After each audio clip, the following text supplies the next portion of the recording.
Next है students आप लोगों का इंटरप्रिटेशन ऑफ टेम्परेचर। तो ये जो क्वेश्चन है ये आप लोगों से इस तरह से पूछा जा सकता है कि जो टेम्परेचर है वो आपका directly proportional average translation kinetic energy की, इसको प्रूव करें।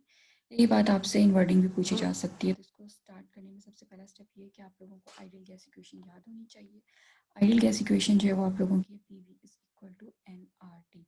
तो यहाँ पर आपको पता है कि पी क्या है, प्रेशर है, वी वॉल्यूम है, एन नंबर ऑफ मोल्स हैं, आर जो है वो आपका यूनिवर्सल गैस कांस्टेंट है और टी आपका जो है वो एब्सोल्यूट टेम्परेचर है। तो स्टूडेंट्स यहाँ पर आपके पास जो यूनिवर्सल गैस कांस्टेंट है ये आपके लिए थोड़ी नई है टर्म।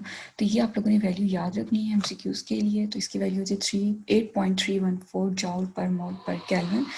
यूनिट आप लोगों को ज़रूर याद होना चाहिए कि बाज़ दफ़ा ऐसा होता है कि एमसीक्यूज में वैल्यू तो सेम दी होती है लेकिन यूनिट चेंज किया होता है कन्फ्यूज करने के लिए। तो यूनिट भी आप लोगों को सही से याद होना चाहिए।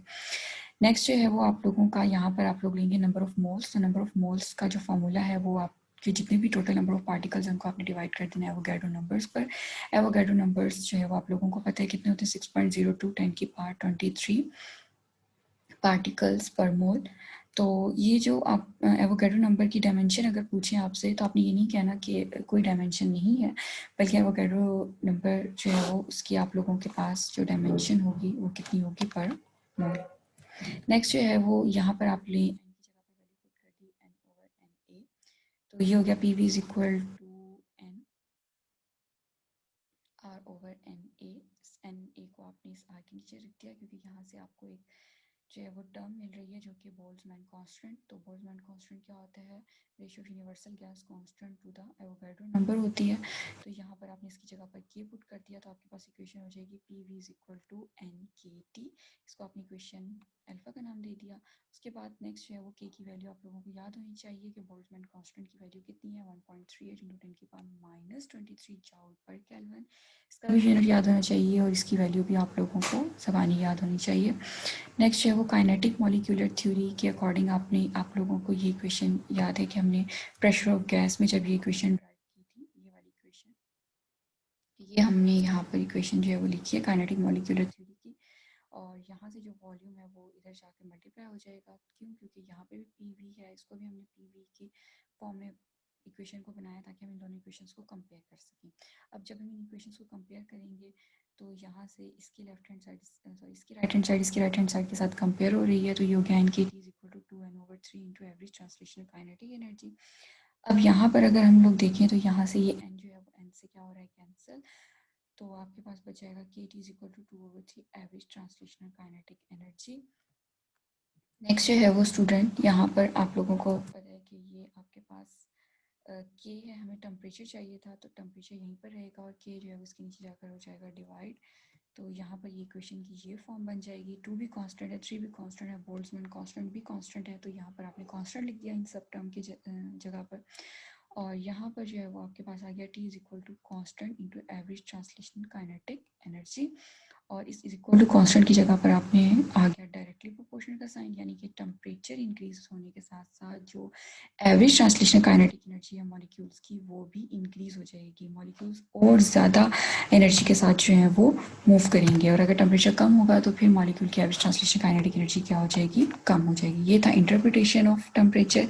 ये आप लोगों से शॉर्ट में भी पूछा जा सकता है, वास्तव दफ़ा लॉन्ग में भी आ सकता है। तो ये भी आप लोगों ने अच्छे तरीके से करना है। नेक्स्ट हमारे पास जो है वो गैसेस लॉज हैं जिनमें एक बॉयल्स लॉ होता है और एक चार्ल्स लॉ होता है। तो बॉयल्स लॉ में आप लोगों ने टेम्परेचर कांस्टेंट रखना होता है, चार्ल्स लॉ में आप लोगों ने प्रेशर को कांस्टेंट रखना है। तो बॉयल्स लॉ के अकॉर्डिंग अगर आप टेम्परेचर कांस्टेंट रखते हैं तो क्या होता है, ये वही आप लोगों के पास काइनेटिक मॉलिक्यूलर थ्योरी में जो आप लोगों के पास इक्वेशन आई थी वो आप लोगों ने यहाँ पर लिख दी है। यहाँ पर आप लोगों का जो है वो प्रेशर चाहिए आप लोगों को, तो प्रेशर इधर रहेगा, वॉल्यूम इधर जाके डिवाइड हो जाएगा। तो ये आपके पास इक्वेशन बन जाएगी 2/3 n/v into average translational kinetic energy. और यहाँ पर आपने इसकी जगह पर काइनेटिक एनर्जी पुट कर दिया। अब ये सारी वैल्यू कांस्टेंट है। कैसे? 2 भी आपको पता है कांस्टेंट है, 3 भी, नंबर ऑफ मॉलिक्यूल्स भी कांस्टेंट होते हैं। और ये जो है काइनेटिक एनर्जी वो कांस्टेंट कैसे, क्योंकि टेम्परेचर कांस्टेंट है। क्योंकि अभी आपने लास्ट में पढ़ा है कि टेम्परेचर जो है वो डायरेक्टली प्रोपोर्शनल काइनेटिक एनर्जी के। तो अगर हम कह रहे हैं कि टेम्परेचर कांस्टेंट है तो काइनेटिक एनर्जी भी कांस्टेंट हो जाएगी। तो यहाँ पर आपने इसकी जगह पर ये भी कांस्टेंट हो गया। तो सिर्फ आपके पास जो वॉल्यूम है ऐसा जो कि कांस्टेंट नहीं रहेगा, प्रेशर के चेंज होने से वॉल्यूम भी चेंज होगा। अगर प्रेशर इंक्रीज करते जाएंगे आप लोग तो वॉल्यूम क्या हो जाएगा, डिक्रीज। और अगर प्रेशर डिक्रीज करेंगे तो वॉल्यूम क्या होगा, इंक्रीज।